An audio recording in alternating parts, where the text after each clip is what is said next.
So you live in a country where your only real options to trade are on offshore brokerages. This is especially relevant to a lot of my friends in the United States, the United Kingdom, Canada. Several countries are very limited on their brokerages. So the question I often get are, Nick, are offshore brokerages all bad? And in this video, I'm going to give you my take on it, why I think that there are some serious things you need to think about before trading on an offshore broker, and basically just give you sort of the crash course on all of this. Let's jump in.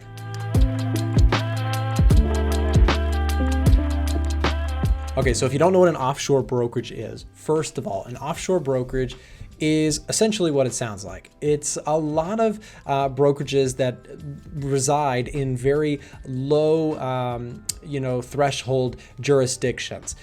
For example, there are several brokerages that are opened up in the Bahamas and the Pacific. There are places where regulation is much more loose compared to some place like the United States, where regulation is very tight.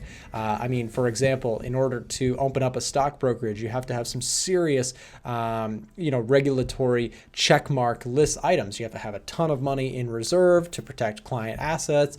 You can't offer certain instruments, like for example, leverage products are very much off limits, and the amount of leverage accessible is very limited, especially when you're talking Forex brokers, which of course Forex does rely on a lot of leverage due to the fact that, currencies themselves don't actually move a lot. So the question I often get are, Nick, is it just better to go with an offshore brokerage? And are they even trustworthy? And here's the thing that you should know about offshore brokerages versus regulated brokerages, which are regulated by U.S. regulation or U.K. regulation, or Australian regulation. There's all these different levels. Now, of course, I want you to make sure you do your own homework on this, because what you choose to put your money in is your own decision, and a very important decision. You want to put your money in something that's safe. And so in my opinion, the first thing I hear when I hear offshore brokerage or unregulated brokerages, I am super sketched out. Because here's the problem with offshore brokerages or unregulated brokers. If they don't have a regulatory body sort of overseeing what's happening, you don't really know what's happening with your money behind closed doors. Now, does this make offshore brokerages just bad entirely? No. But you're working off of trust that you really have no guarantee of. Now, what I mean by that is, let's say that you're looking at an offshore brokerage and you're considering whether or not you'd like to trade on their platform because maybe they offer some better perks. This is usually the pitch when it comes to offshore brokerages. They offer more perks, like you can trade more instruments and you can use more leverage, and they'll have a big sign-on bonus when you join the brokerage. They'll give you a huge amount of money to trade.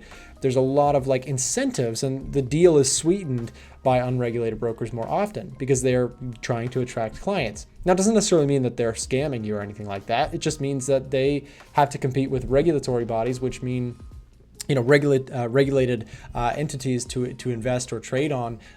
Your money is safe, meaning in the situation that the brokerage goes under or collapses, there's usually insurance levels. There's your assets are relatively protected by some sort of regulatory asset. Here's the worst case scenario if you're trading with an offshore brokerage. You're trading with the offshore brokerage and the brokerage goes bankrupt and goes away.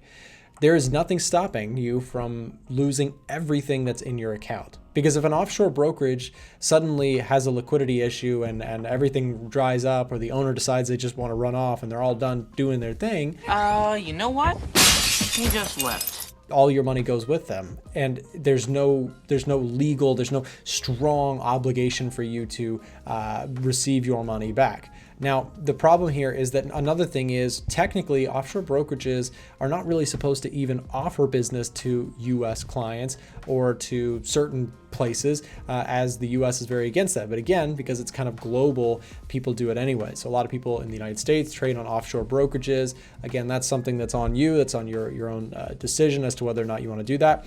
As for me, when it comes to what I trade on, what I trade with, I trade 100% on regulated U.S. brokerages. I do not trade any significant amount. I do have small offshore accounts that I will use to perhaps trade or track certain things, but a tiny portion of any amount of money that I make or have goes into offshore brokerages. Because at the end of the day, I don't want to risk losing 100% of my account to an offshore brokerage deciding to pack up shop and run away with all the money.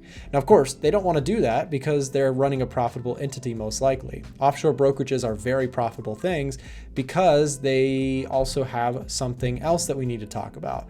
Oftentimes, offshore brokerages, because they do not have any sort of regulatory oversight, they do many things that could be considered shady. Sometimes they'll widen stops. They might trade against their clients, because it brings me to a big topic, which is most of these offshore brokerages are absolutely BBooking their traders. Now, we've talked about this extensively when we talked about prop firms recently, but BBooking entails essentially instead of passing your money to the live markets, which is the A-book model, where you take a trade on Euro USD, you buy Euro USD, your brokerage just takes a small commission or a spread and passes that on to the live markets, the real markets, so your trades actually hit real liquidity.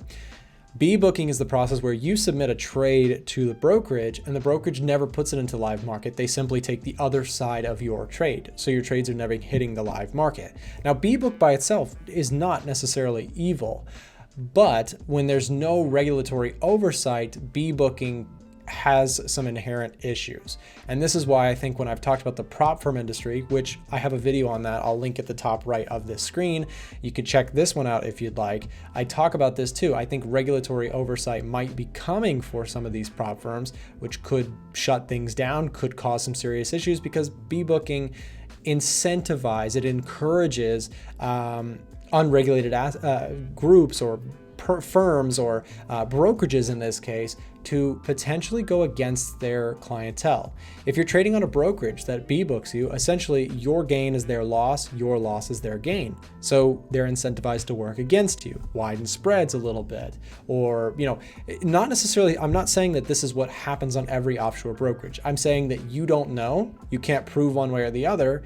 And when you're working with an offshore brokerage, there's no third party oversight, like a regulated entity that is observing the activity, that's monitoring what's going on, that may do audits and checks and things like that. When I'm talking about my money, I don't want to put my money in something that could totally just be working against me, could be trading against me, could give me problems when I go to withdraw my money. None of that is of interest to me. I absolutely don't care what perks are offered. For me, it's just not worth it. Now, again, I go back to the question, are all offshore brokerages bad? And the answer is no. Not all offshore brokerages are bad. There are plenty that have had long-term, positive reviews. They seem to treat their clients fairly, but the problem is you never know with certainty. You're going purely off of internet trust, for lack of a better term. And for me, when I'm talking about smaller trading accounts, that might be fine. But when I'm talking about, larger amounts of money, if I'm talking about, multiple hundreds of thousands of dollars that I want to deposit, or millions over the course of my lifetime that are going into various brokerages, no interest for me in putting it in offshore unregulated entities, because the temptation will always be there for them to do something that goes against me, to not pay me out, to not let me withdraw, to do sketchy things. And I just have no interest in being a part of that. The other thing that you have to be careful about when it comes to offshore brokerages is that they do a lot of sketchy things with influencers. And I know and have been very, very much vocal about this.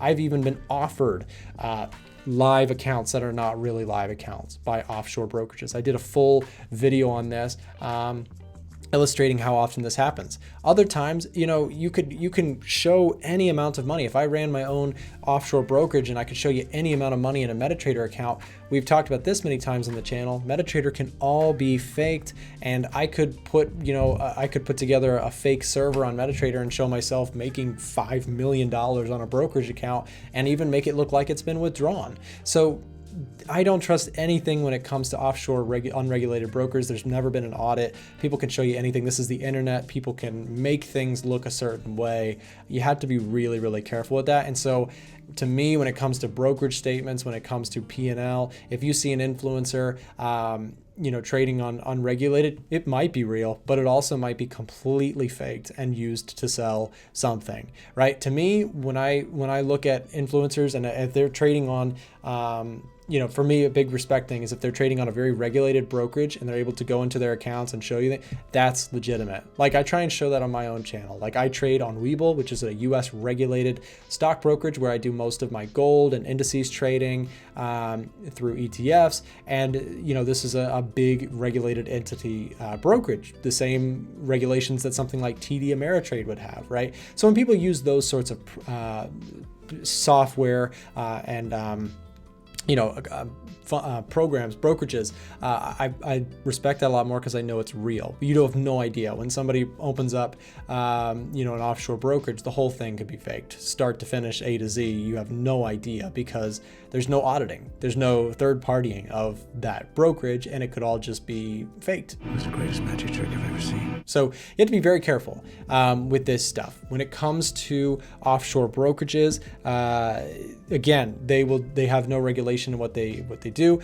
When I work with a brokerage, I've been a partner with a couple very regulated brokers. Whenever I work with them, there's so many levels of compliance checks. Whenever we put out a content piece, it's very important that we have all their compliance teams check off of what's being put out. I mean, this is what regulation looks like. It's in some cases a headache to go through everything, but how much checks and compliance and everything needs to be dot the I's and cross the T's kind of thing.